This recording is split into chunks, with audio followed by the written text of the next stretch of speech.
Hey, I'm Lisa. If you're new to our channel, we welcome you. And if you're coming back, we welcome you back. Today, I'm gonna show you the healthy pantry staples that I keep on hand in my from scratch kitchen. We are a homesteading family and we follow a Mediterranean diet. So we've got a lot of whole grains, lots of vegetables, lots of nuts, wild caught seafood and fish, and of course, lots of extra virgin olive oil.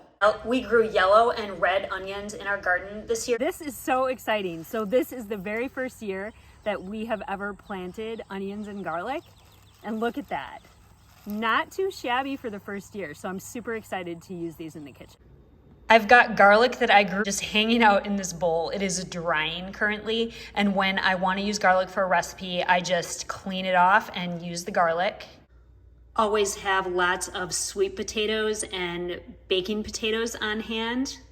So I've got my sourdough starter here. This is usually kept in the fridge and it's completely fine. If you're not familiar with sourdough, this line right here, that's called the hoot. It just means it's ready to be fed. Then next to it, I've got my whole wheat flour. So these are the two things that I use to make my whole wheat sourdough bread.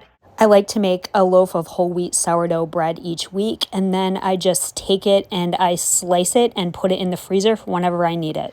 And then I use oats for all of my muffins, and also whenever I want an oat flour, I just grind my oats. I also love buckwheat flour. Buckwheat flour makes amazing pancakes and really good crepes. These are sourdough buckwheat pancakes, and they are so good. And then I use almond flour in a lot of my muffins. I really like the combination of almond flour and oats in my muffins, and sometimes I use whole wheat flour in there as well. Homemade muffins are great to make a batch of and then put in the freezer. I've got a bunch of recipes on my blog.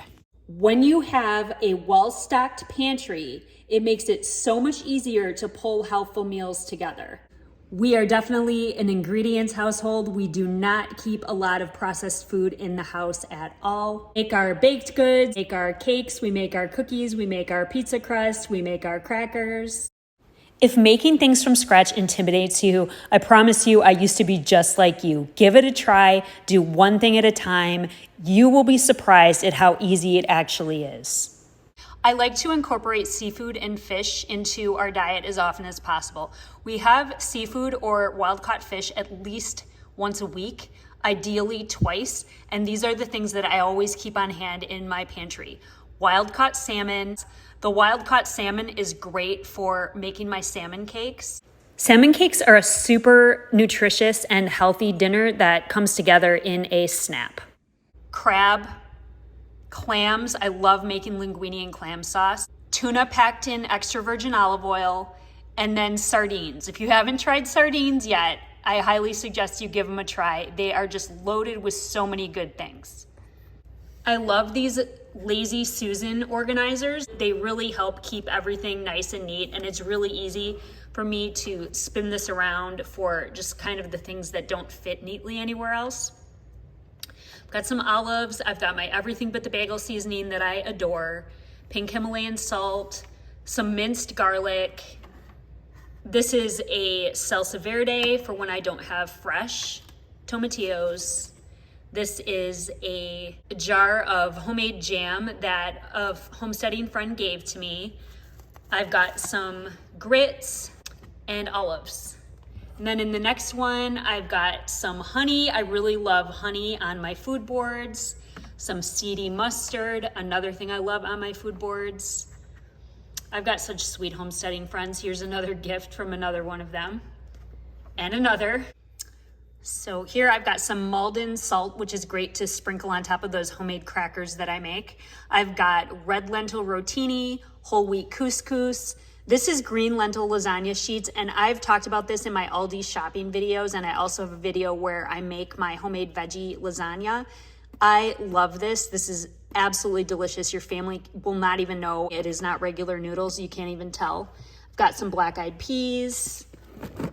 I've got my favorite whole wheat fusilli that I get on Thrive Market. I've got some whole wheat orzo. This is cream of buckwheat. Down here, I've got my barley, I've got some wild rice, I've got some more quinoa back there, steel cut oats. And this is my absolute favorite tahini. It's only one ingredient. I get it at Walmart and it just squeezes out so easily. It's really easy to drizzle on top of everything. It is one of my favorite condiments. Tahini drizzled on sweet potatoes is life-changing. You gotta try it. I've got some applesauce. This is applesauce with no added sugar.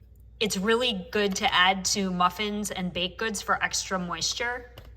I absolutely love this brown rice ramen. I get it at Costco and it is so good. It makes really, really good pho. It's really, really easy to make. It cooks up really fast. I've got 2 clear bins down here and I just kind of have some miscellaneous stuff that I don't know where to put anywhere else. So like I've got some organic barley, peas, and lentils here. I've got some brown rice spring roll wrappers, pine nuts, farro. This is some organic spaghetti squash, soba buckwheat noodles. I do make my own pasta sauce a lot of the time, and especially when I've got fresh tomatoes in the garden. But when I don't, my go-to is Raos. So I've always got some Raos in my pantry as a backup. Instead of using sugar, I use either date syrup, maple syrup, or honey to sweeten things when I need a sweetener, such as in my desserts or my muffins, or if I want to drizzle something on top of my overnight oats. Then in my little baking area, I use a lot of date sugar instead of cane sugar. So it's just made from dates. The only ingredient is dates. And then I've got my cacao powder, which you can use just like cocoa powder. I've got my cornstarch, my baking powder, and then back there I've got some arrowroot flour or arrowroot starch, which is great for thickening recipes in place of flour. You can also use whole wheat flour. And then I've got my chocolate chips. So I've got some no sugar added Pascha dark chocolate chips. I talked about these in my Trader Joe's video. I've got these cacao chips. These are delicious. And then I've got a couple of extracts. I've got vanilla and almond, and then some of the spices that I use for baking, like pumpkin pie spice, cinnamon, and my favorite lately is ground cardamom. I just made those really good lemon blueberry muffins with ground cardamom. I've always got flax seeds, chia seeds, pumpkin seeds, a huge bottle of extra virgin olive oil, lots of nuts. Nuts and seeds add so much dimension and flavor to salads, to grain bowls, you can use them as coatings or breadings. They're just so very versatile. So I love having pretty much every kind of nut imaginable in the house. Almonds, pecans, pistachios, macadamia nuts, walnuts, peanut butter and almond butter.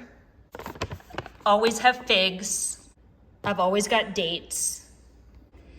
I hope that this video gave you some great ideas of some healthy staples that you can keep in your pantry. And I would love to know some of the things that you keep in your pantry.